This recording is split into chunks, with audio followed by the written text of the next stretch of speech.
गुरुजी, हमारे जीवन में स्नान का क्या महत्व है और हमें स्नान क्यों करना चाहिए?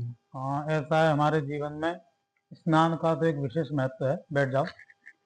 कि स्नान हमें इसलिए आवश्यक है प्रतिदिन करना, क्योंकि शास्त्रों में कहा है कि अत्यंत मलिनः कायो नव छिद्र समन्वितः स्रवत्येष दिवारात्रौ प्रातः स्नानम विशोधनम।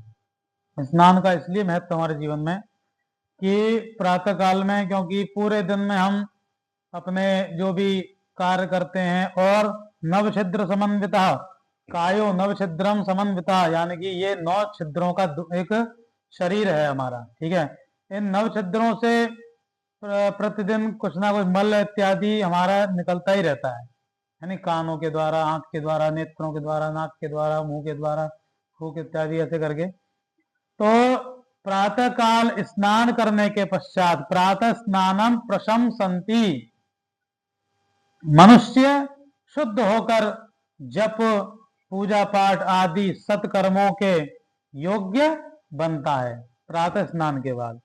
और इसलिए प्रातः स्नान की ही प्रशंसा शास्त्रों ने की है, दोपहर की नहीं, शाम की नहीं, प्रातः स्नान की प्रशंसा की है।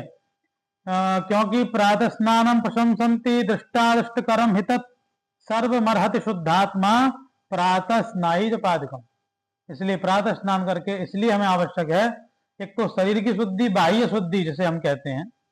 दूसरा, जब तक हम शरीर की शुद्धि नहीं करेंगे तब तक हमें, जैसे हमने पहले भी बताया था वीडियो में, कि जब तक हमारी बाह्य शुद्धि यानी शरीर की शुद्धि नहीं होगी तब तक हमें पूजा पाठ, कर्म कांड, जप, संध्या बंधन आदि कर्म करने का फल प्राप्त और अधिकार भी हमको नहीं होना होगा, जब तक हम अपने शरीर की शुद्धि नहीं करेंगे।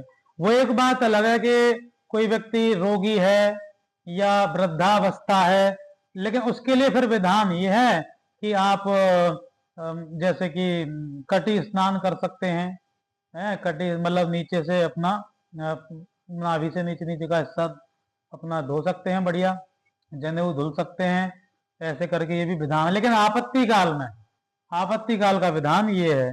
और दूसरा ये कि इसलिए तो हमें ये आवश्यकता है, क्यों करना चाहिए? क्योंकि जब तक शरीर की शुद्धि नहीं होगी तब तक हमको जप आदि करने का अधिकार नहीं है।